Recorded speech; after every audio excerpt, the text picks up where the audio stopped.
Alright, magandang araw po sa inyong lahat mga kababayan. Batang Maynila to. Pag-usapan natin itong nasa ating screen.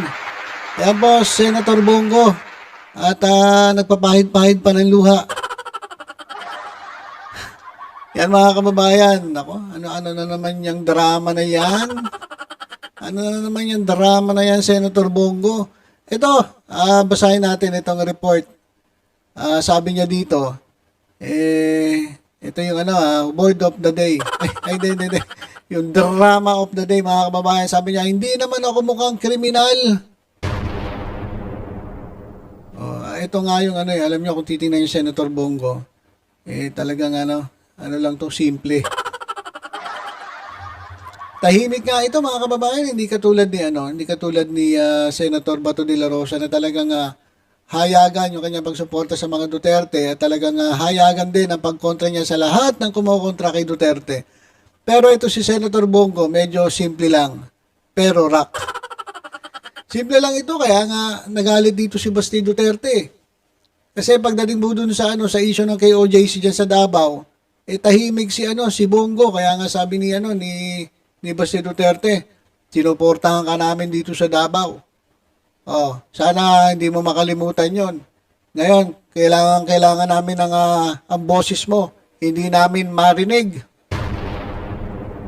Ay, ganun kasi style ni Senator Bongo. Simple, pero rock. Simple lang yan, pero matindi rin yan. Merong mga tinatago yan. Kaya nga ito, mga kababayan, siya po ay nadamay dyan po sa issue ng EJK dahil po sa drug war ng dating Pangulong Rodrigo Duterte. Kaya nga siya yan, kaya nga medyo nagpupunas pa ng luha at umiiyak sapagkat, ano ba nangyari? Nag-express si Senator Bongo ng kanyang readiness to face a potential crimes against humanity case in the court. Ayan mga kababayan, hindi po ICC pinag-uusapan natin. Ang pinag-uusapan natin ay ang pag-file po ng kaso laban po kay Presidente Bongbong Marcos, kay dating Pangulong Rodrigo Duterte, Bongo, Bato de la Rosa, at ilang mga PNP chief, si Albayalde, si Sinyas, at marami pang iba. So sila po ay kakasuhan base po sa rekomendasyon ng House Quad Committee. Bakit? May nakita bang mga ebidensya? Nako, napakarami po mga kababayan. Si Robin Padilla lang naman ang hindi nakakaalam eh. Sabi ni Robin Padilla, wala daw siyang alam at hindi totoo lahat ng ibinibintang dito kay Presidente, former President, kay Bongo at kay Bato de la Rosa. Para wala talagang kaalam-alam si Robin Padilla eh. So, eto na mga kababayan, handa raw si Bato na harapin lahat ng ito. Kung umabot man sa korte itong kaso ng crime against humanity o crimes against humanity, haharapin niya yan. Kasama po itong si Bato at si former President Rodrigo Duterte. Sabi ni Bongo, since yan ang rekomendasyon ng Quadcom, iiwan namin yan sa Philippine courts to decide if ever cases are filed.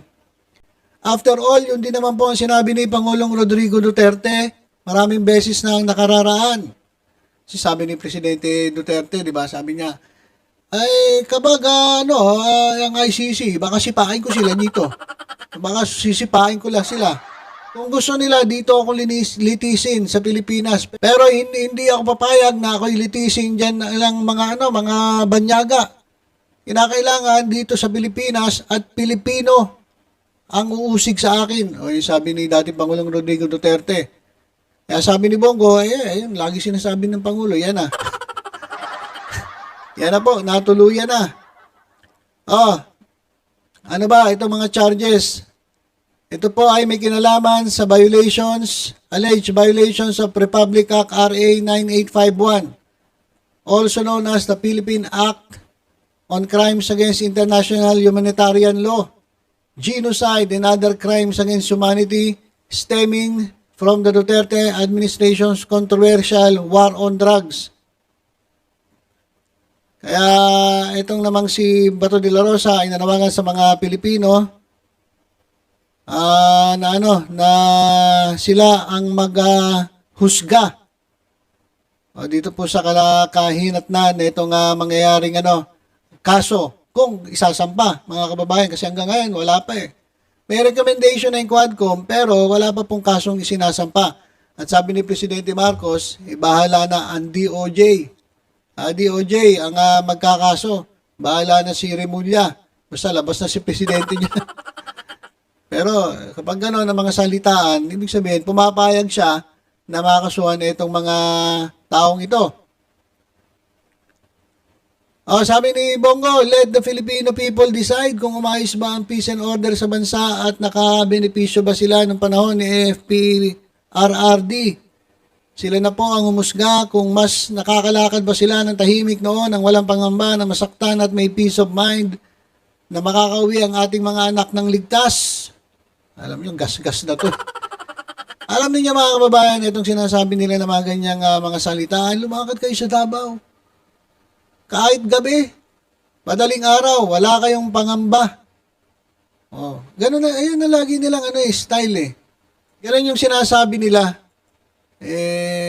Pag tiningnan mo naman ang totoong data dyan po sa Davao, ang dami pong rape cases dyan. At yung mga report nga lang, may balita rin tayo na dinoktor nila yung mga reports. Kaya marami nga natanggal dyan eh. Pinalitan yung mga pulis dyan kasi iba yung report, iba po yung talagang nangyayari dyan po sa Davao. So, sabi nila, kayo na mag-decide mga Pilipino. Ano ba talaga? Nagbago ba? Tumahimik ba ang bayan? Nawala ba droga? Kung titingnan talaga ng taong bayan, paano nawala? Mas dumami nga. Dami pa nga naungkat yan sa Quadcom na ito mismo nga presidente o pamilya ng presidente ang involved sa pagpapasok ng illegal na droga sa bansa. Tapos ngayon sasabihin ninyo, malinis na. Ngek-ngek. Ngek-ngek nyo. Sabi niya, nawala daw siyang kinalaman. Dyan sa alleged reward system. Kasi alam nyo, biruin nyo, pag naggurgur ka, may reward. Yung mga pulis, sige, gurgur ng gurgur kahit saan.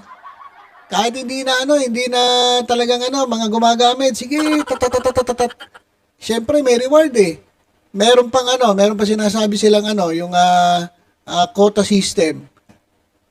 Kaya wala mga kababayan, talagang ang taong bayan ay mas naniniwala dito sa nangyaring paglabas ng mga pagkakadiskubre ng mga ebidensya laban nga po dito sa nangyaring EJK sa panahon po ng drug war ni dating Pangulong Rodrigo Duterte.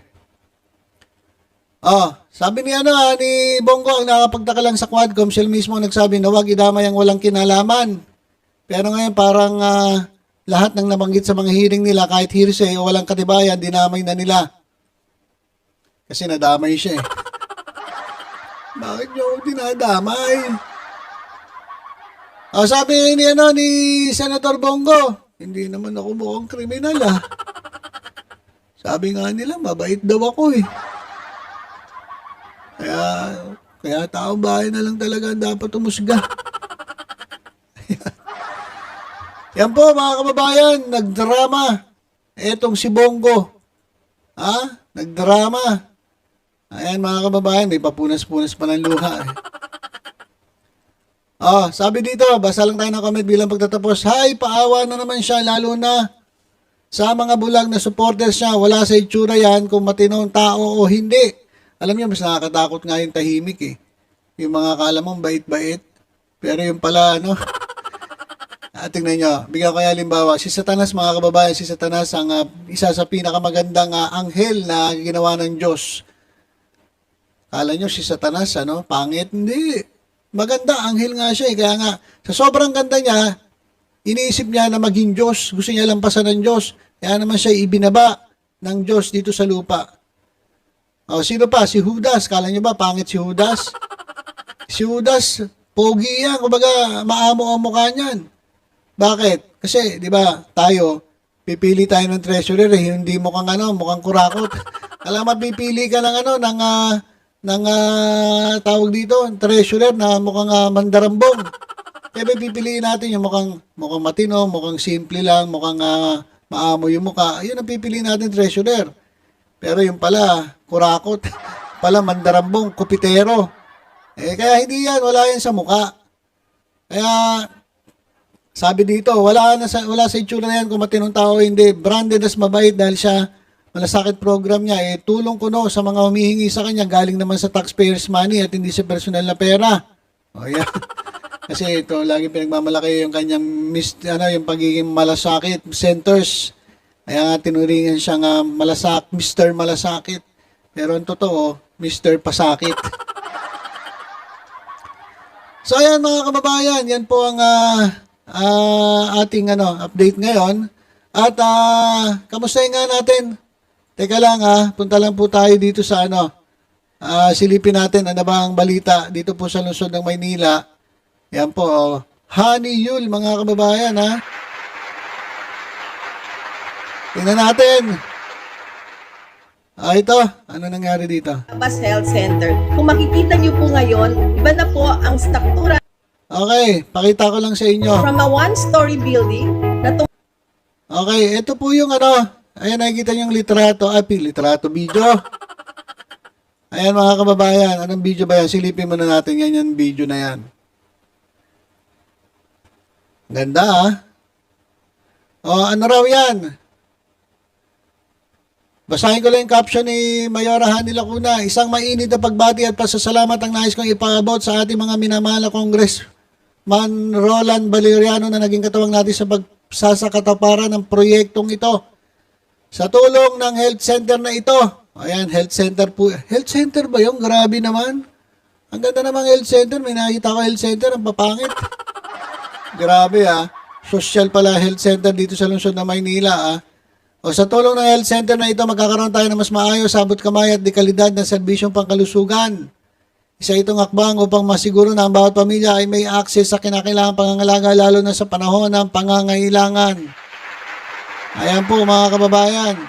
At ito po ay para sa inyo, para sa ating lahat, lalong-lalo na sa lungsod ng Maynila. Ayan, inauguration. Teka lang. Health Center. Kung makikita